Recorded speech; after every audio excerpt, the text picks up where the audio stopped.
ఇందాక మీరు మాట్లాడుతూ రజాకార్ బిఫోర్ ఆఫ్టర్ అన్నట్లుగా మీ లైఫ్లో ఉంటుంది అన్నారు.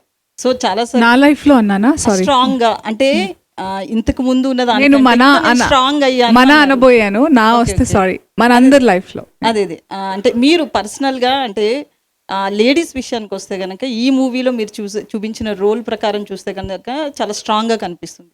సో ఈ రోల్ తర్వాత కావచ్చు, హిస్టరీ తెలుసుకున్న తర్వాత కావచ్చు, అనసూయ ఎట్లా మారింది? అదే చెప్తున్నా, నాకు బిఫోర్ అండ్ ఆఫ్టర్ డెఫినెట్గా. ఎందుకంటే ఇప్పుడు ఫర్ ఎగ్జాంపుల్ డాక్టర్స్ దగ్గరికి వెళ్ళాము, ఎప్పుడు మీ హిస్టరీ అడుగుతారు, యువర్ హెల్త్ హిస్టరీ ఫైల్ తీసుకురండి. బికాస్ ఆ కాన్ఫిడెన్స్ వేరే ఉంటుంది. Because you know where it started, you know where to go. అంతే, నేను అదే చెప్తున్నాను. That when you know where it started, me confidence, మీరు ఎటు వెళ్ళాలి, మీ దారి, అవన్నీ కరెక్ట్గా క్లియర్గా కనిపిస్తాయి. ఫాగిష్నెస్ ఉండదు. So for me that gave me a lot of strength. Because నాకు తెలుసు నా హిస్టరీ గురించి. ఇప్పుడు ఇంకా చాలా హిస్టరీ అనేది సముద్రం అండి, చాలా తెలుసుకోవాలి ఇంకా. సో ఇలాగే గూడూరు నారాయణ రెడ్డి గారు, సత్యనారాయణ గారు సినిమాలు ఇలాగే తీస్తూ ఉంటే బాగుంటుంది. అందులో నన్ను కూడా ఉంటే నేను చాలా ఆనందిస్తాను. బికాజ్ నా జన్మ ధన్యమవుతుంది. మనందరికీ ఒక పర్పస్ అనేది ఉంటుంది, వై వి ఆర్ అనేది. సో నేను నెమ్మదిగా తెలుసుకుంటున్నాను. ఎక్ జరియా అంటారు కదా, ఒక ఏమంటారు, సారీ, జరియా మార్గం, ఒక yeah one medium. Yeah we all are, we have to pass our paths one day or the other, and if we all are towards one destination, it will be very peaceful and very meaningful. So నాకు డెఫినెట్గా రజాకార్ గురించి తెలుసుకున్నప్పుడు, నాకు ఇప్పుడు నేను చెప్తున్నా, నేను ఓపెన్గా చెప్తున్నాను, నేను ఒక పాటలో ఉన్నాను, పాట తర్వాత ఒక సీన్లో. నేను చెప్పొచ్చా ఆ సీన్ ఏదో? వద్దా? ఓకే.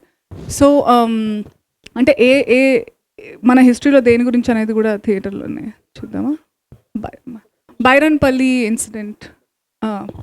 అందులో నేను చాలా, అంటే తెలంగాణలో ఉన్నవాళ్ళు, వాళ్ళ ఫ్యామిలీస్ బిలాంగ్ అయిన వాళ్ళకి డెఫినెట్గా ఆ ఇన్సిడెంట్ వాళ్ళు గగ్గురు పుడుస్తుంది. Everybody feels very personal. So ఆ ఇన్సిడెంట్ అంతవరకే ఉన్నాను నేను. It's an episode. రజాకార్ల అకృత్యాలు అన్నీ చూపించారు, మనకు తెలియాలి. ఐ ఫీల్ వెరీ సాడ్ అండి. నేను ఫస్ట్ నా పాట రిలీజ్ అప్పుడు కూడా చెప్పాను, ఎవరెవరి గురించో చదువుతున్నావు, నా మెమరీ వేస్ట్ అయిపోయింది చిన్నప్పటి నుంచి చదివి. I mean we all have certain chip, ఇంతే ఉంటుంది కదా దాని మెమరీలో.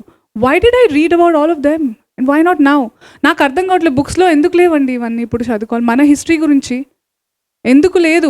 నాకు చాలా పేర్లు కొత్తగా సార్ నాకు నరేట్ చేస్తుంటే, అవునా, ఓహో, ఆహా, ఐఎమ్ లైక్, ఐ ఫీల్ ఏంటి I will turn 39 this May 15th. ఇన్ని ఏళ్ళు వేస్ట్ అయిపోయాయి నావి. If I had this knowledge before, my purpose would be different, you know. So I think మీరే చూసుంటారు చేంజ్ నాలో. It's obvious. Thank you. Hi Suresh గారు, నాతోటి మాట్లాడతారా? ఎలా ఉన్నారు? చెప్పండి. నిజంగా ఇంతకుముందు వచ్చిన ప్రెస్ మీట్లకి అనసూయ వేరు, ఈ ప్రెస్ మీట్కి వచ్చిన అనసూయ వేరుగా కనిపించేసింది మనందరికీ.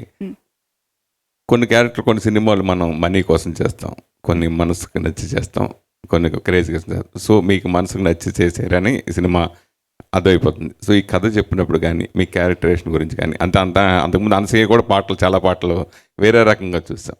సో ఈ రకంగా దీనికి మీరు ఎలాంటి కేర్ తీసుకుని చేశారండి? నేను మారలేదు, ఇవాల్వ్ అయ్యాను. మార్పు వేరు, ఎవల్యూషన్ వేరు. సో ఈ సినిమాతో నేను ఇవాల్వ్ అయ్యాను డెఫినెట్గా. ఇంతకు ముందు కూడా ఐఎమ్ అన్ ఎంటర్టైనర్.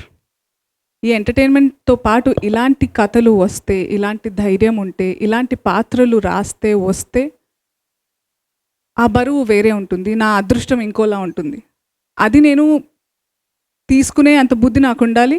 ఆ భగవంతుడు ఇస్తున్నాడు, ఆ కనెక్ట్ ఉంది కాబట్టి ఐఎమ్ గ్రేట్ఫుల్. బట్ అది ఇప్పుడు ఏంటి, దాస్ గారు ఉన్నందుకు నేను ఏదో స్పిరిచువల్గా మాట్లాడలేదు. చాలామందికి తెలుసు I'm always very connected. So you will see, అలాంటి పాటలు చూస్తారు తప్పకుండా. యాజ్ అన్ ఎంటర్టైనర్ నేను చేస్తాను.